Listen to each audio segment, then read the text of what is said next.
1990 तक आते आते सर रिडली ने सारे चरित्रों का एस्टैब्लिशमेंट दे दिया था।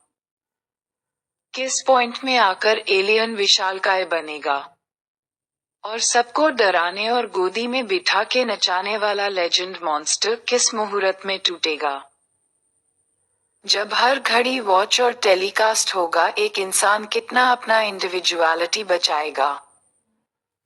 उसे इंसान से कैसे एक रेप्लिकेंट बना दिया जाएगा और उसके बाप के हाथों में जो नोट छापने का मशीन थमा दिया जाएगा। फिर 1990 में रिडली साहब ने स्पेशली एक लड़की, एक औरत को खुल्लम खुल्ला फंसाने के ट्रिक्स दे डाले कि किसी भी सही फैसले को सिस्टम कटघरे में ला सकता है, सही इंसान को सलाखों के पीछे। जैसे कि विक्टिम बनते बनते एक लड़की थोड़ी सी हिम्मत दिखा दे तो बदमाश दूर छिटक जाए, पर उस डिफेंस को अगर अटैक का रूप दे दिया जाए तो बेचारी विक्टिम लड़की क्रिमिनल बन जाएगी।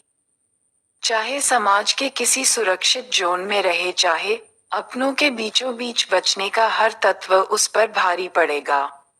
अगर डिफेंस पॉइंट ऑफ व्यू को सिस्टम पॉइंट ऑफ व्यू के ऑपोजिट ले लिया जाए तो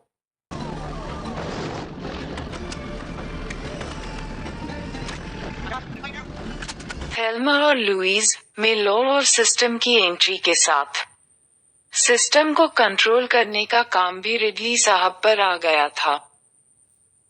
रिसर्च और ज्यादा पॉइंटेड और वास्ट होने वाला था। फैमिली ड्रामा और मैनली स्ट्रगल से आगे जाकर अब पर्सनालिटी के स्ट्रगल को उतारना था पर्दे पर। नया दौर लाने का सारा भार सर रिडली स्कॉट ने खुद अपने कंधों पर उठा रखा था। अब रिसर्च को सैटेलाइट से निकालकर ग्राउंड पर आना था। रिडली साहब कहने लगे, दुनिया फ्लैट नहीं गोल है। दुनिया तो पहले से ही एरिस्टोटल वाली गोल थी और सैटेलाइट का कैमरा कई दशकों से उड़ीसा के आसमान पर छापा मार रही थी।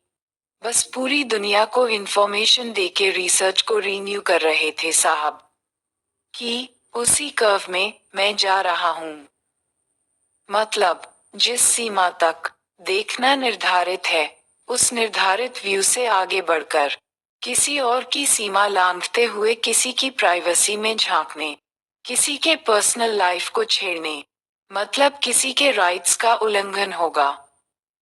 इस बात को यूरोपीय सोसाइटी ने विरोध किया कि लिमिट से आगे वाले कर्व से मत जाओ, पाप होगा। पर जीनियस रिडली साहब लालच देते हुए कहते हैं, भले उन्हें लोग पापी कहें, पर वहां जब डिस्ट्रक्शन होगा, यहाँ इतना गोल्ड आ पहुंचेगा कि महारानी का खजाना भर जाएगा। तब उनके ड्यूअल लिस्ट में जुड़ा और एक नाम 1492 कॉन्क्वेस्ट ऑफ पैराडाइज। 1992 में फिल्म 1492 के नाम से चल रहा था रिसर्च का सारा प्रिपरेशन, फ्यूचर प्लानिंग। इस फिल्म में मोनेकी की तरफ से रिसर्च को बढ़ावा देने की मकसद से एक एजेंट को डेमोक्रेसी का नेता बना के ओडिशा स्टेट के लिए लीडर अपॉइंट किया गया। रिसर्च तो ये है नहीं, किसी की बर्बादी है, तो मूलभूत तत्व रहेगा कि नेता की कोई अकाउंटेबिलिटी ना रहे। और यह फेज डेमोक्रेसी में तभी आएगा जब नेता आसमान से उतरा हूर हो जाए और जनता थर थर कांपती चींटी बराबर।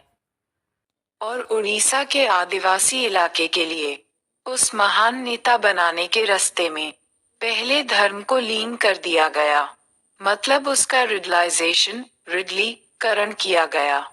मतलब रिडली ही भगवान और उनका रिसर्च बनेगा यहाँ का धर्म ग्रंथ।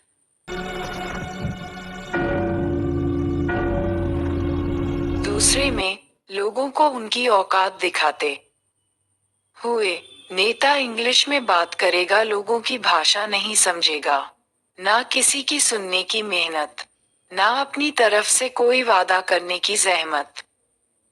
लोग अपनी तकलीफ से खुद जूझें और जूझते हुए एक दिन मरें। तीसरे में छोटा मोटा लालच और झूठा कॉन्फिडेंस देकर वास्तव ज्ञान रहित इमेचो औरतों को ट्रैप में फंसाने का एक क्रेज बना दिया जाए। नारी सशक्तिकरण के नाम से उन्हें जो हथियार दिया जाए, उसी हथियार से उसी के परिवार की नींव उड़ा दी जाए। चतुर और मूर्ख का गजब कॉम्बिनेशन है, कयामत तक साथ निभाता है। और चौथे में लोगों के दिमाग में ऐसा डर बिठा दिया जाए, तूफान जैसे नेचुरल कैलामिटी को आर्टिफिशियली लाकर ना लड़ सकें, ना उससे भाग सकें।